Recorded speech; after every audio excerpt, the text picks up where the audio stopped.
আপনারা দেখছেন বাংলার মুখ নিউজ। বিস্তারিত খবরে যাওয়ার আগে দেখে নেব আজকের সংবাদ শিরোনাম। চ্যানেলে নতুন হয়ে থাকলে চ্যানেলটি সাবস্ক্রাইব করুন, লাইক করুন, শেয়ার করুন। আপনার একটি লাইক, একটি শেয়ার আমাদের নিত্য নতুন খবর পরিবেশন করতে উৎসাহ প্রদান করে। তাই মনোযোগ সহকারে সম্পূর্ণ ভিডিওটি দেখুন। নিত্য নতুন খবর পেতে আমাদের ছোট্ট এই ইউটিউব চ্যানেলে নজর রাখুন, সঙ্গে থাকুন। এবার আসছি বিস্তারিত খবরে থাকুন, সচেতন থাকুন। চমকে দেওয়ার মতো খবর পেতে শেষ অবধির সাথে থাকুন। বর্তমান তৃণমূল সরকারের বিরুদ্ধে কেন্দ্রীয় স্বরাষ্ট্রমন্ত্রী বঙ্গ সফরে এসে 40 পাতার চার্জশিট পেশ করলেন। কি আছে সেই চার্জশিটে জানতে নজর রাখুন আমাদের বাংলার মুখ নিউজ চ্যানেলে।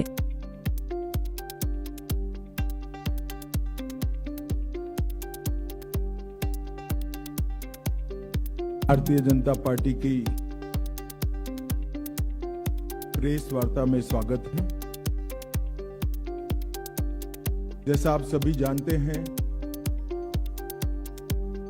बंगाल में चुनाव की घोषणा हो चुकी है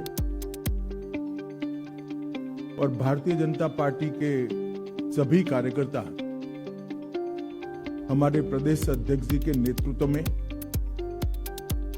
बंगाल में भारतीय जनता पार्टी की सरकार बनाने के लिए बड़े आत्मविश्वास के साथ चुनावी मैदान में उतरे। हमारे विपक्ष के नेता श्री शुभेंदु अधिकारी जी ने भी चुनाव के पहले ही पूरे बंगाल का दौरा कर बंगाल में फैली अव्यवस्थाएं, अराजकता और आर्थिक बदहाली और विशेषकर घुसपैठ के मुद्दे को নন্দীগ্রাম বিধানসভায় শুভেন্দু অধিকারীর হাত ধরে বিজেপিতে যোগদান করলেন তৃণমূলের 20টি পরিবার। আগামী নির্বাচনে নন্দীগ্রামে বিজেপির আরও শক্তিশালী হয়ে উঠছে, এমনটাই মনে করছেন রাজনৈতিক বিশ্লেষকরা। এই দিন যোগদান পর্ব শেষ হবার পর সংবাদ মাধ্যমের মুখোমুখি হয়ে শাসক শিবিরকে কটাক্ষ করে কি জানালেন রাজ্যের বিরোধী দলনেতা শুভেন্দু অধিকারী, জানতে নজর রাখুন আমাদের বাংলার মুখ নিউজ চ্যানেলে। भारतीय जनता पार्टी की सरकार बनने के बाद असम से घुसपैठ कमोबेश समाप्त हो गई। अब एक ही रास्ता बचा है जहां से घुसपैठ होकर पूरे देश के अंदर घुसपैठिए फैलते हैं और देश की सुरक्षा के साथ खिलवाड़ करते। इसलिए बंगाल का एक चुनाव बंगाल के लिए महत्वपूर्ण है कई मायनों में, और देश की सुरक्षा की दृष्टि से देश के लिए भी महत्वपूर्ण। भारतीय जनता पार्टी ने तय किया है कि तृणमूल कांग्रेस के शासन के खिलाफ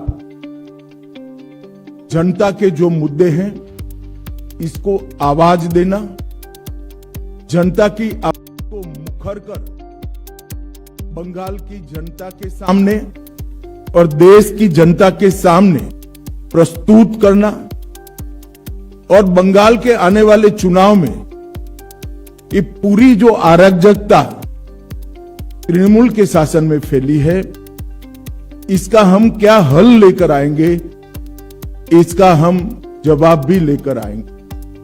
परंतु आज की प्रेस वार्ता तृणमूल कांग्रेस की থাকলে চ্যানেলটি সাবস্ক্রাইব করুন, सरकार লাইক के করুন, 15 শেয়ার साल করুন। के शासन আপনার के একটি खिलाफ লাইক, একটি শেয়ার আমাদের নিত্য हमारा নতুন খবর चार्जशीट পরিবেশন করতে উৎসাহ आज প্রদান की করে। प्रेस वार्ता তাই का মনোযোগ मुद्दा। সহকারে সম্পূর্ণ ভিডিওটি দেখুন। নিত্য নতুন ये খবর चार्जशीट পেতে जो আমাদের है ছোট্ট এই ইউটিউব চ্যানেলে নজর वो রাখুন, तृणमूल সঙ্গে कांग्रेस থাকুন। भले कहे আমাদের भारतीय দর্শকদের জন্য जनता पार्टी का আগামীতে খুব শীঘ্রই चार्जशीट है। আমরা নিয়ে আসতে চলেছি परंतु বিভিন্ন मैं বিষয় নিয়ে मानता লাইভ हूं প্রোগ্রাম। এই कि প্রোগ্রামে बंगाल की নোটিফিকেশন जनता পেতে ने আমাদের ममता চ্যানেল बनर्जी সাবস্ক্রাইব की করার सरकार পরে के বেল खिलाफ আইকনটি लगाया বাজিয়ে हुआ দেবেন। चार्जशीट তাহলে है আমাদের जिसको নোটিফিকেশন भारतीय जनता আপনার पार्टी ফোনে एक সবার आवाज আগে চলে देगी। যাবে। एक प्रकार से आने वाला चुनाव बंगाल की जनता को तय करना है कि भय को चुनना है या भरोसे को चुनना। भय के आतंक से मुक्ति पाकर भरोसे के साथ देश जिस तेजी से आगे बढ़ रहा है इसके साथ बंगाल को जुड़ना चाहिए। ये तय करने का चुनाव है। विगत 15 सालों में भय, भ्रष्टाचार और भेदभाव की राजनीति चल रही है। झूठ डर और हिंसा का सहारा लेकर अपनी राजनीति को आगे बढ़ाने का नया राजनीतिक थ्योरी ममता बनर्जी ने प्रस्तुत किया।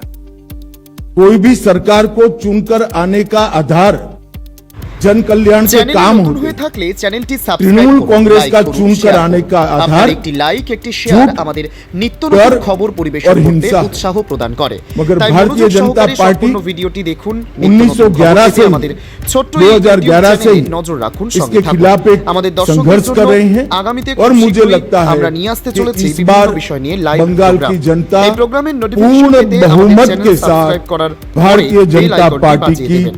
তাহলে सरकार আমাদের बनाने নোটিফিকেশন जा रहे আপনার ফোনে সবার আগে চলে যাবে। ये जो चार्जशीट है टीएमसी के 15 साल के काले चिट्ठों का संकलन है। सोनार बांग्ला का स्वप्न दिखाकर सिंडिकेट राज स्थापित कर बंगाल की जनता का शोषण करने वाले शासन की कहानी है। तृणमूल कांग्रेस के कुशासन में बंगाल भ्रष्टाचार की प्रयोगशाला बन चुका है। ऊपर से नीचे तक सफेद पोष आपराधिक सिंडिकेट जनता को परेशान कर रहे हैं और विकास के अभाव में बंगाल इंडस्ट्री के लिए एक प्रकार से ग्रेवयार्ड बन चुका है। बंगाल टीएमसी के पोंचो बिपोर जॉय से ग्रसित यहां घुसपैठियों को प्रोटेक्शन दिया जाता है। तुष्टीकरण को अपना मिशन बना चुकी है सरकार। भ्रष्टाचारी प्रस्तापित रूप से राजनीतिक सिस्टम में पहुंच चुके हैं। कट मनी का कलेक्शन आम बात हो चुका है और सिंडिकेट पर नो एक्शन ये सरकार का स्वभाव बन चुका है। कई सालों तक कम्युनिस्ट शासन का दंश झेली हुई बंगाल की जनता ने सोनार बांग्ला के स्वप्न के साथ परिवर्तन किया था, मगर अब आज वही जनता कह रही है कि इससे तो कम्युनिस्ट अच्छे। ऐसा शासन 15 साल तक ममता बनर्जी ने के नेतृत्व में यहां अनुभव में आया है।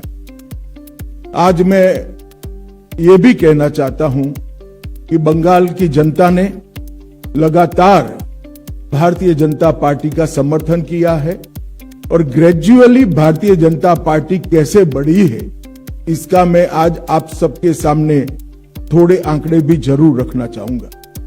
2014 में हमारा 17% वोट शेयर था लोकसभा चुनाव में और 2 सीटें थी।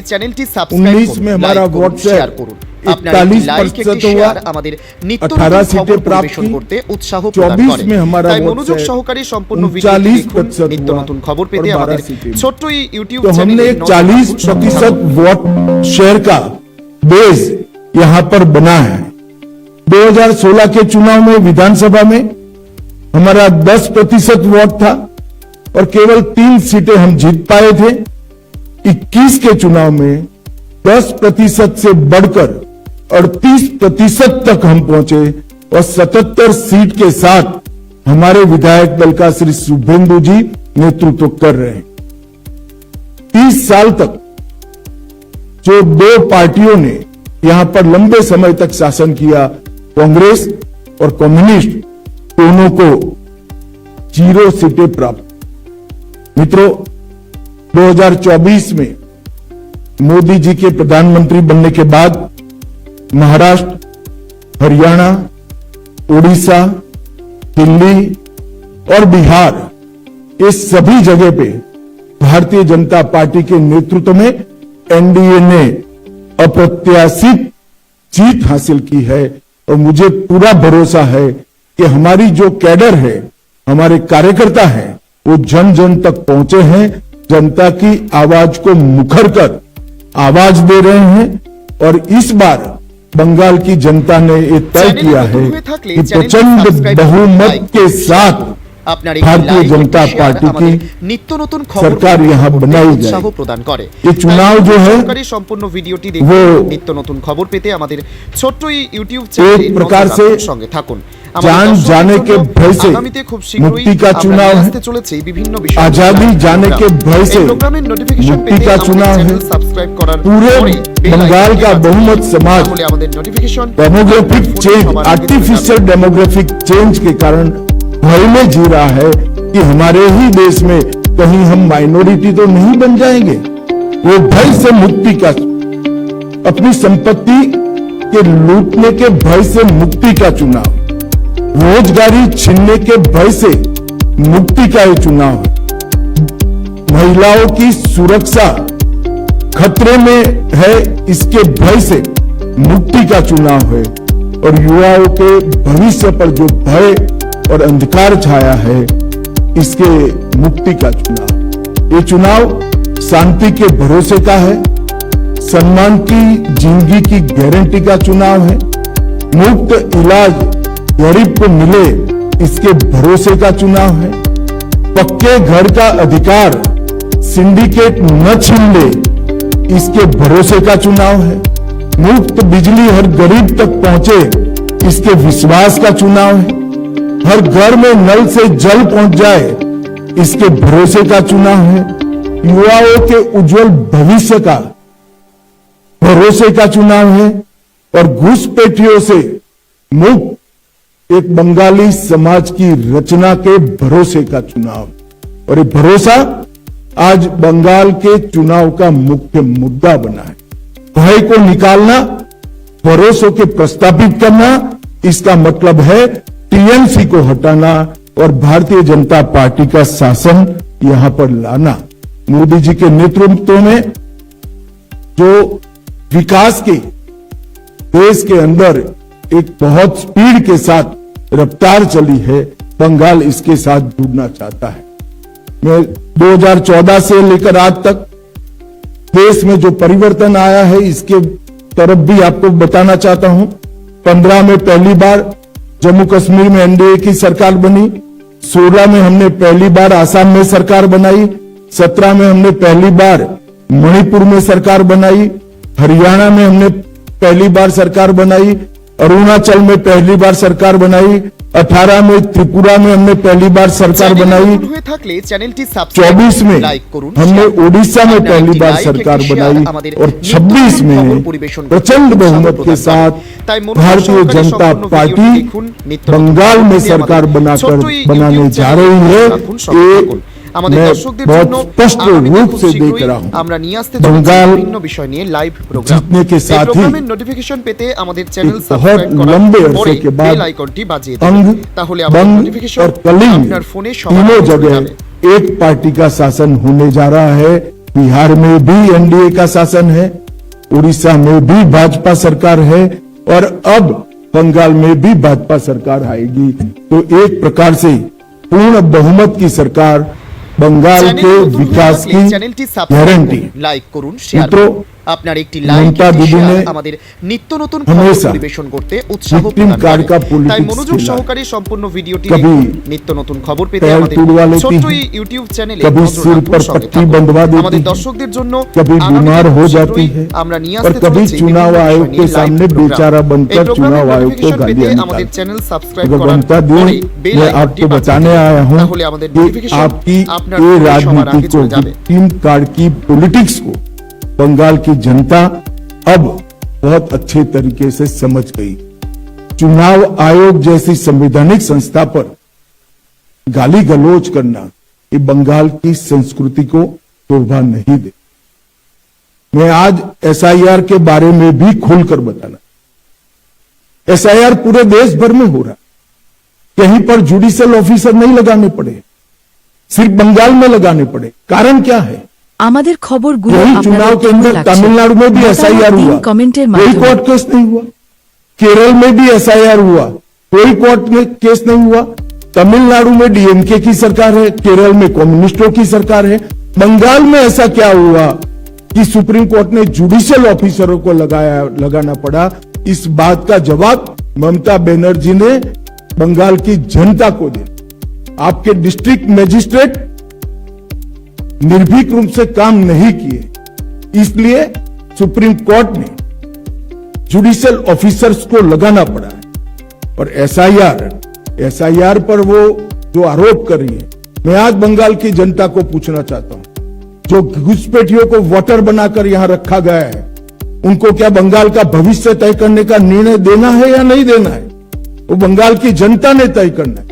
मैं भारतीय जनता पार्टी की ओर से स्पष्ट कर देना चाहता हूं, सिर्फ वोटर लिस्ट से नहीं, देश भर से एक एक घुसपैठियों को हम चुन कर देश के बाहर निकालने के लिए संकल्पबद्ध है और ये मेरी पार्टी का एजेंडा है। ममता जी को जो आरोप लगाना है वो लगाएं। मित्रों, डबल इंजन की सरकार, इसके कई ऐसे उदाहरण हैं।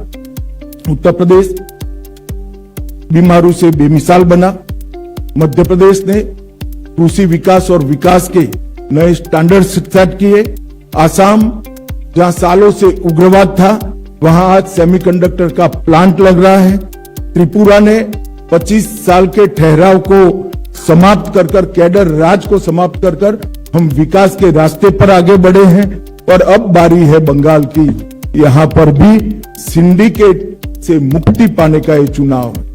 मित्रों, मैं चार्जशीट के कुछ महत्वपूर्ण मुद्दे पर भी बताना चाहता हूं। इस चार्जशीट में घुसपैठियों की समस्या को हमने ढंग से उजागर किया है। घुसपैठिया न केवल देश की सुरक्षा के लिए बहुत बड़ी चिंता का विषय है, वो हमारे गरीब श्रमिकों की मजदूरी में भी हिस्सेदारी लेते हैं, गरीब लोगों के अनाज में भी हिस्सेदारी प्राप्त करते हैं और युवाओं की रोजगारी भी। मैं आज ममता बनर्जी जी को स्पष्ट पूछना चाहता हूं, আমাদের দর্শকদের জন্য আগামীতে খুব শীঘ্রই আমরা নিয়ে আসতে চলেছি বিভিন্ন বিষয় নিয়ে লাইভ প্রোগ্রাম। मुझे मालूम है वो कहेगी कि बीएसएफ क्या करेंगे, बीएसएफ तभी रोक सकती है जब आप बॉर्डर पर बाड़ लगाने की हमें भूमि दे। 600 किलोमीटर बाढ़ अधूरी रह गई। हमारे होम सेक्रेटरी यहां आकर आपको मिलकर गए, मैं खुद आकर आपकी ऑफिस में मिलकर गया, मगर आपने बाढ़ लगाने की भूमि नहीं दी, क्योंकि घुसपैठियों की वोट बैंक आप बनाना चाहते। हमने कोई पॉलिटिकल ईगो नहीं रखा, हमने आपके साथ संवाद किया, संपर्क किया, पत्र व्यवहार किया, मगर आपने हमें भूमि नहीं दी है। कोई बात नहीं ममता दीदी, आपके पास बहुत कम समय है।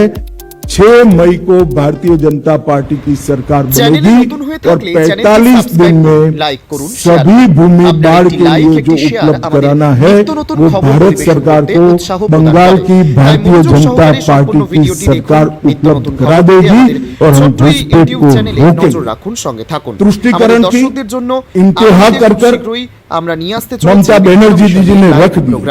मैं आज बंगाल की जनता को बताना चाहता हूं, अल्पसंख्यक का बजट राष्ट्र আপনার ফোনে সবার আগে बजट के अंदर 5713 करोड़। ऐसा न मानिए कि मैं अल्पसंख्यक के बजट का विरोध, आपको जो रखना है वो रखिए, मगर उसके अनुपात में पिछड़ा वर्ग की संख्या 3 गुना है और पिछड़ा वर्ग के लिए आपका बजट है, ओबीसी के लिए बजट है 2533 करोड़। कम संख्या होने के बावजूद अल्पसंख्यकों का बजट 5713 करोड़ और ज्यादा संख्या होने के बावजूद पिछड़ा वर्ग का बजट 2533 करोड़। आज बंगाल की जनता को सत्य जानना चाहिए, बंगाल की जनता को यह भी जानना चाहिए कि 77 समुदायों को ओबीसी में ममता बनर्जी की सरकार ने जोड़ा, उसमें से 75 समुदाय मुस्लिम थे। क्या और कोई ओबीसी है ही नहीं? किस प्रकार से आप शासन चलाना चाहती हैं? धर्म के आधार पर ओबीसी तय होगा, ये लंबा नहीं चलेगा। आपकी घुसपैठ की पॉलिटिक्स के कारण सिलीगुड़ी कॉरिडोर की सुरक्षा आज कमजोर हो गई है। मवेशी की तस्करी और नकली मुद्रा, इसके कारण पूरे भारत के अर्थतंत्र पर गहरा असर पड़ा है। मित्रों, इस तुष्टीकरण की राजनीति से एक प्रकार से ভারতীয় জনতা পুরা পার্টির বাঙ্গাল সর্বভারতীয় সভাপতি গম্ভীর নিতিন সমস্যাও নবীন সে সংবাদ ঘিরে। মাধ্যমে অভিযোগ করে বলেন महिला যে मुख्यमंत्री আজ মায়ের দরবারে वो আমি स्वयं महिला আশীর্বাদ है। প্রাপ্ত হয়েছি उनके शासन আমি মা में কালীর महिलाओं কাছেও का প্রার্থনা हाल করেছি पूरे কারণ देश में এই রাজ্যে পূজা सबसे মণ্ডপ खराब। বসাতেও হাইকোর্টের অনুমতি নিতে হয় 34,738 অথচ নামাজ পড়ার मामले অনুমতি সহজেই পাওয়া যায় महिलाओं के खिलाफ এটা খুবই दर्ज দুর্ভাগ্যজনক किए गए। আমরা মায়ের কাছে পশ্চিমবঙ্গকে TMC द्वारा সোনার বাংলা ও इनकी উন্নত कैडर के বাংলা द्वारा বানানোর জন্য প্রার্থনা করেছি महिलाओं पर अपराध के केस में खुलेआम संरक्षण दिया गया। आरजी करके केस में जो आरोपियों के वकील होते हैं इनको इनाम में राज्यसभा दिया जाता है और संदेश खाली में धड़ल्ले से आदिवासी महिलाओं का शोषण हुआ। वो भी तृणमूल कांग्रेस का पदाधिकारी था। कस्बा लॉ कॉलेज के बलात्कार में चुप्पी साध ली गई। पार्क स्ट्रीट बलात्कार को ममता बनर्जी ने घड़ी हुई घटना बताया। हंसकाली पीड़िता के केस में टीएमसी नेता के एक बेटे ने बलात्कार किया तो टीएमसी के नेताओं ने उसके महिला के चरित्र पर ही सवाल उठा दिए।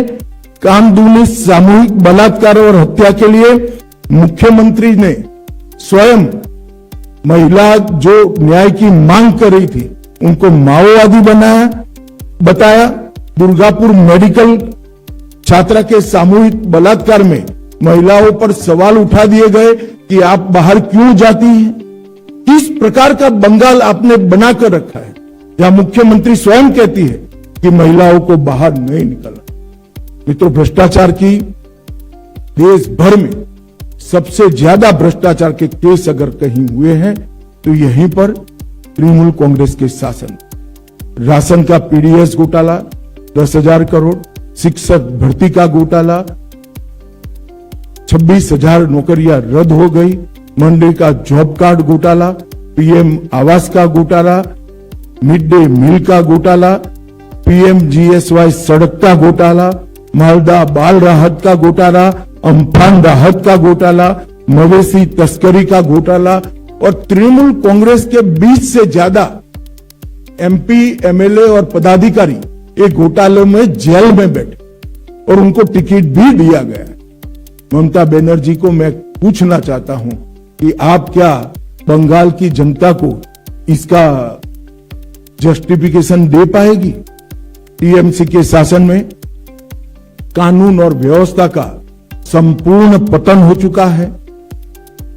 300 से ज्यादा पॉलिटिकल पार्टी के, विशेषकर भारतीय जनता पार्टी के कार्यकर्ताओं का हत्या हुआ है और हमारे विपक्ष के नेता शुभेंदु अधिकारी पर भी पश्चिम मेदिनीपुर में हमला किया गया। हमारे तत्कालीन राष्ट्रीय अध्यक्ष श्रीमान नड्डा जी की गाड़ी पर भी हमला किया गया।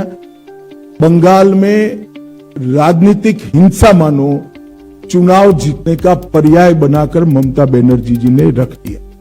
बंगला अस्मिता पर भी ढेर सारे हमले किए हैं। संसद में वंदे मातरम के 150 साल की एक गौरवमयी चर्चा होती है, टीएमसी इसका विरोध करती है। बांग्ला पाठ्य पुस्तकों में उर्दू शब्द शामिल कर दिए जाते हैं। खुदीराम बोस के लिए पाठ्य पुस्तक में अपशब्द कहे जाते हैं। सनातन धर्म के लिए गंदा धर्म ऐसा धड़ल्ले से बोला जाता है। हरिचंद और गुरुचंद ठाकुर के पवित्र नामों को भी अपमानित किया जाता है। मैं नहीं मानता कि आज का बंगाल বর্তমান कभी তৃণমূল गुरु का সরকারের बंगाल रह কাজকর্মের गया है। বিরুদ্ধে ক্ষোভ প্রকাশ ममता করে बनर्जी के আইনজীবী शासन শোভন में দাশগুপ্ত বেশ बंगाली কিছু গুরুত্বপূর্ণ अस्मिता भी বিষয় তুলে नीचे ধরলেন नीचे বাংলার नीचे মুখ নিউজের पाताल ক্যামেরায়। तक কি पहुंच। সেই গুরুত্বপূর্ণ বিষয় জানতে औद्योगिक নজর कब्रिस्तान রাখুন के আমাদের বাংলার মুখ নিউজ চ্যানেলে। बंगाल को आज जाना जाता है। ढेर सारी इंडस्ट्री यहां से चली गई। ममता जी के चेहरे पर शिकन नहीं। ममता जी को इंडस्ट्री जाने से ज्यादा घुसपैठियों के वोट मतदाता सूची में रह जाए इसकी चिंता है। ममता जी ने इतनी चिंता अगर इंडस्ट्री की करी होती तो इतनी इंडस्ट्री बंगाल छोड़कर न जाती। और एफडीआई का प्रवाह 30% गिरकर सिर्फ 2662 करोड़। इतने बड़े बंगाल में जहां से 40 लोकसभा की सीटें जाती हैं, 2662 करोड़ का एफडीआई प्रवाह है। मित्रों, किसी भी प्रकार से 15 साल में माँ माटी मानुष का जो नारा लेकर ममता जी आई थी, वो नारे को हर तरह से द्रोह करने का काम स्वयं ममता बनर्जी की पार्टी ने किया है, उनकी सरकार ने किया है और पूरी तृणमूल कांग्रेस, पूरे उनका कैडर कटमनी और सिंडिकेट में व्यस्त हुई है। जनता त्रस्त है, जनता बदलाव मांग रही है। मुझे पूरा विश्वास है कि बंगाल की जनता नरेंद्र मोदी जी के नेतृत्व में यहां भारी बहुमत के साथ भारतीय जनता पार्टी को चुनकर भाजपा की सरकार बनाने जा रही है। और मैं बंगाल की जनता को आज की प्रेस वार्ता के माध्यम से प्रार्थना करना चाहता हूं कि हमारा जो घोषणा पत्र आएगा, वो घोषणा पत्र में ये आरोप पत्र के अंदर जो जो चीजें बताई गई है, जिससे बंगाल को नीचे नीचे नीचे पहुंचाया है, वो बंगाल को कैसे उठाना और कवि गुरु की कल्पना का सोनार बांग्ला बनाने का हमारा एक्शन प्लान क्या है, रोड मैप क्या है और कार्य योजना क्या है, वो भी हम हमारे घोषणा पत्र में लेकर आएंगे। मैं फिर से एक बार बंगाल की जनता को अपील करना चाहता हूं, भय छोड़ दीजिए, अपने अधिकारों के लिए बाहर निकलिए, भारी मतदान करिए और तृणमूल कांग्रेस की सरकार को मूल समेत उखाड़ कर फेंक दीजिए। बहुत बहुत धन्यवाद।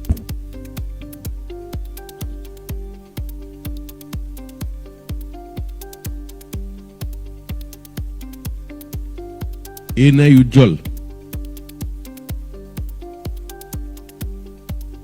फोन माइक ले लो। आपने कहा कि भय मुक्त बंगाल बनाना एक बड़ा बीजेपी का सबसे बड़ा इस बार का एजेंडा भी है और इन्फ्लेटर्स की बात की है, लेकिन जिस तरह से मुख्यमंत्री ममता बनर्जी खुद स्टेज में खड़ी होकर ये कहती हैं कि बीजेपी अनऑफिशियल प्रेसिडेंट रूल लगा चुकी है, रिसफल हो रहा है आईएएस आईपीएस ऑफिसर का, अब कोई भी अगर किसी तरह का दंगा होता है तो उसकी जिम्मेदारी इलेक्शन कमीशन को लेना है और बीजेपी को लेना है। कल ही देखा गया रामनवमी के दिन में मुर्शिदाबाद में एक वायलेंस का वहां घटना को अंजाम दिया गया। तो सर किस तरह से देखते हैं, क्योंकि चुनाव है, एमसीसी लागू है और जिस तरह का माहौल अभी से बन रहा है, सर क्या कहना है इस विषय पर? देखिए, देश भर में जहां जहां चुनाव होता है, जिन अधिकारियों के कामकाज पर सवाल उठे हुए, चुनाव आयोग उसके ट्रांसफर पोस्टिंग में दखल देता है, वो पूरे देश भर में हो। बंगाल में इसलिए ज्यादा दिखता है, यहां सारे अधिकारी ही एक प्रकार से इनकी कैडर बन गए, तो यहां कुछ ज्यादा दिखाई पड़ता है। परंतु ममता बनर्जी जी अगर ये सोचती है कि विक्टिम कार्ड खेलकर हम सिंपैथी प्राप्त करेंगे, तो आपको कॉन्क्रीट मुद्दों का जवाब देना पड़ेगा और इससे बच नहीं पाओ। जहां तक लॉ एंड ऑर्डर का सवाल है, जहां जहां भारतीय जनता पार्टी की सरकारें आई, चाहे असम हो, चाहे उत्तर प्रदेश हो, एनडीए की सरकार बिहार में भी आई, हम बदतर से बदतर व्यवस्था से राज्यों को बाहर निकाले हैं। ये हमारा ट्रैक रिकॉर्ड है। बंगाल की जनता हम पर भरोसा कर सकती है। हम बदतर से बदतर हालत वाले राज्यों से एक अच्छे सुशासित राज्यों में परिवर्तन करने का हमारा ट्रैक रिकॉर्ड है और बंगाल में भी हम इसको आगे बढ़ाएंगे। আর ভারত পৌলমী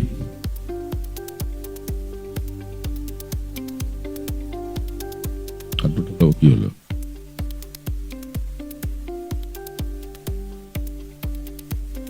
के अलावा और कोई मुद्दा है जो आप प्रवक्ता से उठाना चाहेंगे? उसके साथ साथ नहीं, जरा रिपीट करिए आप। ममता बनर्जी की कुशासन के अलावा और कोई मुद्दा है जो आप प्रवक्ता से उठाना चाहेंगे? उसके साथ साथ भाजपा का कोई रेवोल्यूशन है जेन जेड के लिए जो कुशासन खत्म होने के बाद? जरूर, भारतीय जनता पार्टी का शासन जहां जहां आया, हमने डेवलपमेंट को विकास का आधार बना। डेवलपमेंटल कामों से हमने युवाओं की रोजगारी को भी बढ़ाया है। एक प्रकार से आप आसाम का उदाहरण देखिए। आसाम सालों तक अलगाववाद से, आतंकवाद से पीड़ित राज्य रहा। आज 10,900 से ज्यादा युवा हथियार डाल चुके हैं। आसाम में शांति है, किसी भी प्रकार का उपद्रव नहीं है और मैं आज दावे से कह सकता हूं, आसाम का इंफ्रास्ट्रक्चर देश के विकसित राज्यों के समकक्ष बन चुका और आसाम में आज न केवल सेमीकंडक्टर, ढेर सारी इंडस्ट्री भी लग रही है। आसाम आरोग्य के क्षेत्र में एक हब बन चुका है और ये सारा डेवलपमेंटल काम भारतीय जनता पार्टी की सरकार से आने के बाद हुआ है। ये हमारा ट्रैक रिकॉर्ड है, चाहे मध्य प्रदेश है, राजस्थान है, छत्तीसगढ़ है, उत्तर प्रदेश है, बिहार है। हमने सारे बीमारू राज्यों को विकसित राज्यों की श्रेणी में लाने के लिए एक चरणबद्ध प्रयास किया है और सफलता भी प्राप्त करी। मुझे पूरा भरोसा है कि कुशासन से बदहाल ये पश्चिम बंगाल को भी हम कुछ ही साल में देश के विकसित राज्यों की श्रेणी में रखेंगे। बंगाल के अंदर बहुत सारे नेचुरल संसाधन पड़े हैं, मां गंगा की यहां पर कृपा है, अकूत पानी पड़ा है, मेहनत का श्रमिक यहां पर है और बंगाल एक जमाने में इंडस्ट्री का, देश भर की इंडस्ट्री का हब हुआ करता था। ये सारी चीजें कम्युनिस्ट और टीएमसी की अव्यवस्था वाले शासनों से, कुशासन से समाप्त हुई है। जैसे ही एक अच्छी सरकार आएगी, बंगाल अपनी पुरानी गौरवमयी जगह जो देश के अंदर बंगाल को हासिल थी उसको फिर से प्राप्त करेगी। এবিপি আনন্দ, শিবাশিস মৌলিক।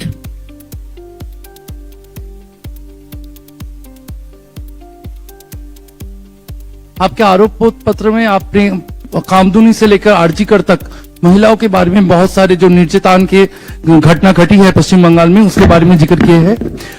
अगर भाजपा का सरकार आए तो इन मुद्दों में क्या एक्शन प्लान होगा, इसके बारे में आपका प्लानिंग क्या है? देखिए, 15 साल में जितने भी महिलाओं पर अत्याचार के प्रमुख केस है, पाताल से भी इनके आरोपियों को ढूंढकर जेल की सलाखों के पीछे पहुंचाया जाए। पूरे शासन को अपराध कौन करता है इसका महत्व नहीं रहेगा। कोई भी व्यक्ति महिलाओं के खिलाफ अपराध करेगा उसको धर भी लिया जाएगा और दंडित भी किया जाएगा। और जहां जहां हमारी सरकारें आई है हमने कर दिखाया। हमारा ट्रैक रिकॉर्ड है महिला सुरक्षा के लिए। भारतीय जनता पार्टी और एनडीए की सरकारें हमेशा संवेदनशील रही। मैं बंगाल की माताओं बहनों को भी भरोसा देना चाहता हूं कि महिलाओं के लिए यहां सुरक्षित वातावरण की रचना करने की जिम्मेदारी भारतीय जनता पार्टी की आने वाली सरकार की है। और विशेषकर कामकाजी महिलाओं के लिए पूरी स्वतंत्रता रहे, पूरी सुरक्षा रहे, मुखर कर वो अपनी बात कह सके, अन्याय को मुखर कर वो उठा सके, इस प्रकार की वातावरण का निर्मित करने की जिम्मेदारी भारतीय जनता पार्टी की बनने वाली सरकार की। एनडीटीवी मुनुगा।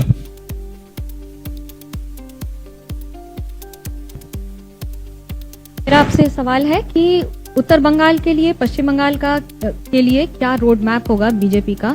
और जिस तरह से बात हिंदुओं की होती है तो रामनवमी पर एक बार फिर से हिंसा की तस्वीरें आई हैं मुर्शिदाबाद और उत्तर बंगाल के कई इलाकों से, कैसे देखते हैं आप इसे? देखिए, इस बार थोड़ा कम ही हिंसा हुई है क्योंकि ममता जी के चहेते ऑफिसरों को चुनाव आयोग ने ट्रांसफर कर दिया। फिर भी हिंसा जरा भी नहीं होनी। हम सब समुदाय की सुरक्षा की यहां पर चिंता करेंगे और विशेषकर बहुमत समाज की, क्योंकि तुष्टीकरण के कारण बहुमती समाज के साथ यहां बड़ा अन्याय हुआ है। जहां तक उत्तर बंग का सवाल है, बहुत अन्याय हुआ है। पहले कम्युनिस्टों ने भी किया और बाद में ममता बनर्जी ने भी किया है। उत्तर बंग हमारे देश की सुरक्षा के लिए भी बहुत महत्वपूर्ण क्षेत्र है और समग्रता से बंगाल के विकास को अगर गति देनी है तो नॉर्थ बंगाल को भी गति देनी पड़ेगी। वहां इंफ्रास्ट्रक्चर, स्वास्थ्य, इंडस्ट्रियल डेवलपमेंट और शिक्षा, ये चारों क्षेत्रों को, और उत्तर बंग की जिस प्रकार की डाइवर्सिटी वाली कल्चर है उसको भी हम बढ़ावा देंगे, इसकी सुरक्षा भी करेंगे। हमारे घोषणा पत्र में उत्तर बंग के लिए एक प्रकार से हम विशेष चैप्टर भी लेकर आने वाले। G24 मौमिता चक्रवर्ती। सर, बंगाल में अभी माइग्रेंट लेबर का बहुत ज्यादा प्रॉब्लम है क्योंकि यहाँ पे नौकरी नहीं है। 5000 या फिर 8000 में नौकरी मिल जाए वो भी बहुत बड़ी बात है। तो do you have any specific plan for youth generation? देखिए, इसका समस्या का समाधान एक ही है, यहां पर इंडस्ट्रियल डेवलपमेंट को गति देना। यहां से कट मनी के कारण, सिंडिकेट के कारण और भ्रष्टाचार के कारण पूरी इंडस्ट्री देश भर में चली गई। आजादी के वक्त बंगाल एक प्रकार से भारत के प्रमुख औद्योगिक राज्यों में से एक माना जाता, और कोई जवाब ही नहीं दे रहा है ऐसा क्यों हुआ। अगर यहां पर इंडस्ट्री आती है तो युवाओं के रोजगार की गारंटी अपने आप बढ़ जाती है। हम सबसे पहले इसको प्राथमिकता देंगे। और जो आप बता रही है बहुत कम मुआवजे में रोजगार कर रहे हैं, मतलब उनकी तनख्वाह बहुत कम है, इसका मेन कारण घुसपैठिया है। घुसपैठिया जो घुस रहा है हमारे युवाओं के अधिकारों का, रोजगारी का भी और रोजगारी के मुआवजे मतलब उनकी तनख्वाह का भी बहुत बड़ा खेल बिगाड़ अगर कोई रहा है तो घुसपैठिया बिगाड़। एक बार सरहदें सील हो जाएगी, बंगाल के अंदर बहुत सारा परिवर्तन। অভিদর্শন প্রসেনজিৎ বক্সী। हाँ,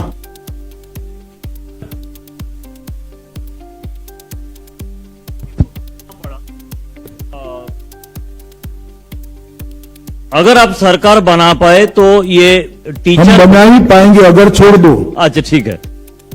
तो सरकार बनाने के बाद ये टीचर भर्ती प्रक्रिया में कुछ सुधार ला पाएंगे। और साथ में एक छोटा सा सवाल मैं जोड़ देता हूं कि पिछले कई दिनों से लोगों की सवाल है कि सीएपीएफ को ठीक तरह से इस्तेमाल किया नहीं जा रहा है, चाहे वो बासंती की मामला हो, चाहे जिस दिन प्रधानमंत्री आए थे उस दिन का मामला हो।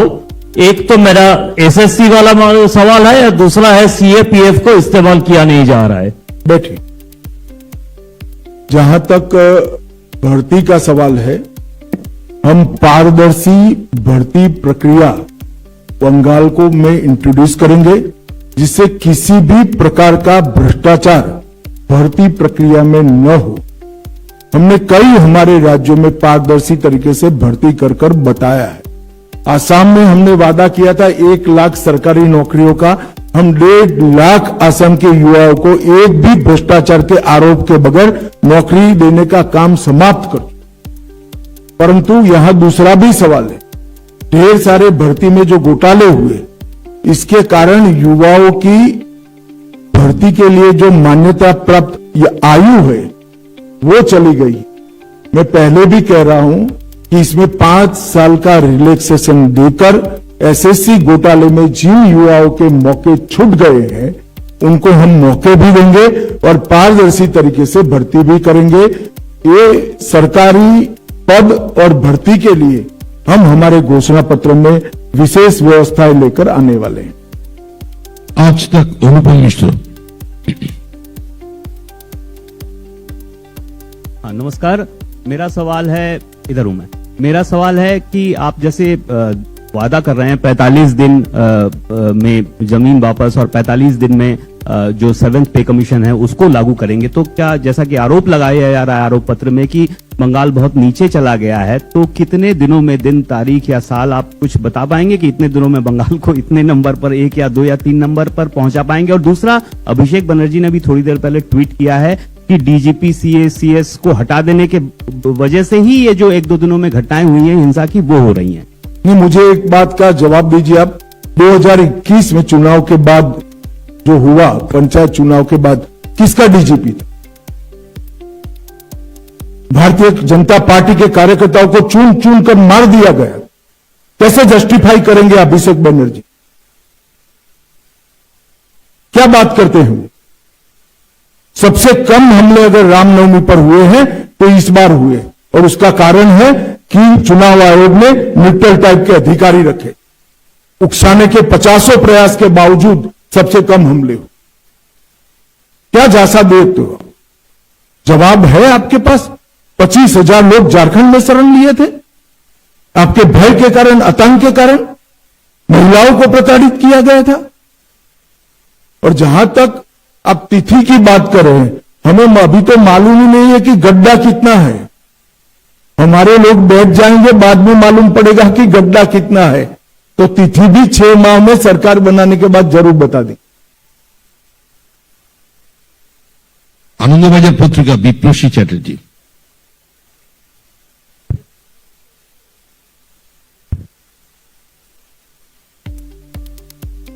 Honorable Home Minister sir, I want to ask you a question regarding the migrant laborers who speaks in Bengali have been beaten in various states. As a Home Minister, what is your thought about that matter? देखिए, ममता जी बड़ी कुशलता पूर्वक Bengali speaking और बांग्लादेशी दोनों के बीच में भेद को समाप्त कर रही। बांग्लादेश से घुसपैठ करने वाले लोग भी बंगाली बोलते हैं। मैं बंगाल की जनता को बताना चाहता हूं, कोई भी बंगाल के मूल निवासी को कोई तकलीफ नहीं पड़नी है, किसी को चिंता करने की जरूरत नहीं है। मगर इसका मतलब ये नहीं है कि बांग्लादेशी घुसपैठियों को यहां पनाहगाह बनाया जाएगा। हमारा दृढ़ संकल्प है कि घुसपैठियों को चुन चुन कर निकाल दिया। और ममता बनर्जी जी को मैं कहना चाहता हूं कि आपकी ये ट्रिक्स को बंगाल की जनता बहुत अच्छे तरीके से समझ रही है। कृपया कुछ नई ट्रिक लेकर आए तो शायद इल्यूजन खड़ा होगा। ये पुराने तौर तरीके से बंगाल की जनता अब झांसे में नहीं आने वाली। CNN पायल मेहता। बोल लो।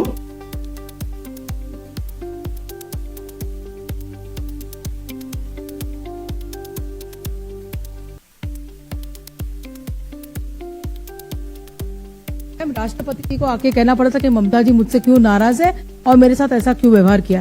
तो जो जिस तरह का व्यवहार यहाँ पे जनजाति समाज के साथ किया जाता है उस पर आपका क्या कहना है और आगे इनके लिए बीजेपी का क्या प्लान है? जो बंगाल एक जमाने में सौजन्यता के कल्चर के लिए पूरे देश और दुनिया में वाहवाही बंगाल को मिलती, वही बंगाल आज संवैधानिक पदों पर बैठे हुए व्यक्ति, चाहे राष्ट्रपति जी हो, महिला राष्ट्रपति हो, ट्राइबल राष्ट्रपति हो, इनका इंसल्ट कर रहा है।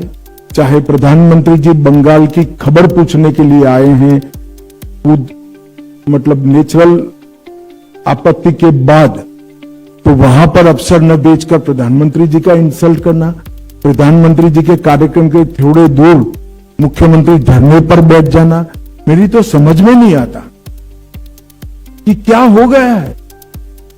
और बंगाल की जनता को देखना चाहिए, हमारा बंगाल एक प्रकार से सौजन्यता के संस्कार के लिए पूरे विश्व भर में प्रसिद्ध था। यहां दुनिया के हर लोगों को, हर मत को, हर विचार को प्राधान्य दिया जाता था, आवभगत होती थी। इतनी असहिष्णुता कहां से आ गई? क्या ललक है आपको? और ये बात बंगाल की जनता भी टीएमसी से पूछना चाहती है कि किस प्रकार से आप देश के राष्ट्रपति जी का अपमान कर सकते हैं, विशेषकर वो जब ट्राइबल समाज से हैं, महिला राष्ट्रपति हैं, किस प्रकार से देश के प्रधानमंत्री का अपमान कर सकते।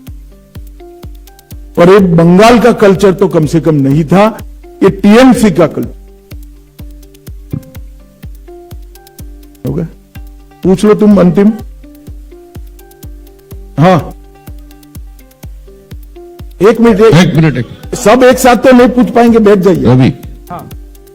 सर मेरा सवाल यह है, पश्चिम बंगाल में क्योंकि आप लोग कह रहे हैं कि घुसपैठिया है, फिर एसआईआर की प्रोसेस किया जा रहा है उन लोगों के लिए जो कि यहाँ के वोटर नहीं है उनको हटाया जाए, तो पॉलिटिकली एसआईआर के बाद पश्चिम बंगाल में बीजेपी को कितना फायदा होगा सत्ता में आने के लिए? देखिए, एक बात पहले समझ लीजिए, एसआईआर के खिलाफ ममता जी एक काल्पनिक हवा खड़ा कर रही है। देश भर के अब तक लगभग 14 राज्यों में एसआईआर हो चुका है, कहीं पर कोर्ट केस नहीं हुए, कहीं पर जुडिशियल अफसर नहीं बिठाने पड़े हैं। इसी चुनाव में केरल और तमिलनाडु भी चुनाव में है, वहां डीएमके की सरकार है, वहां कम्युनिस्टों की सरकार है। एसआईआर हो चुका, मतदाता सूची प्रसिद्ध हो चुकी है, कोई गड़बड़ नहीं हुई है। एसआईआर को सहयोग न देना इसका एकमात्र कारण है कि ममता दीदी घुसपैठियों को बचाना चाहती है और घुसपैठियों के वोट से फिर से चुनकर आना चाहती है और अगले 5 साल और घुसपैठ कराना चाहती है। मगर ममता दीदी, आपका स्वप्न कभी पूरा नहीं होने वाला है। SIR भी हुआ है और बंगाल की जनता भी इस बार दृढ़ निश्चय लेकर बैठी है कि घुसपैठ को हम सहन नहीं करेंगे। अच्छी कानून और व्यवस्था के लिए वोटिंग करेंगे, विकास के लिए वोटिंग करेंगे, मोदी जी के लिए वोटिंग करेंगे और भारतीय जनता पार्टी की सरकार बनाएंगे।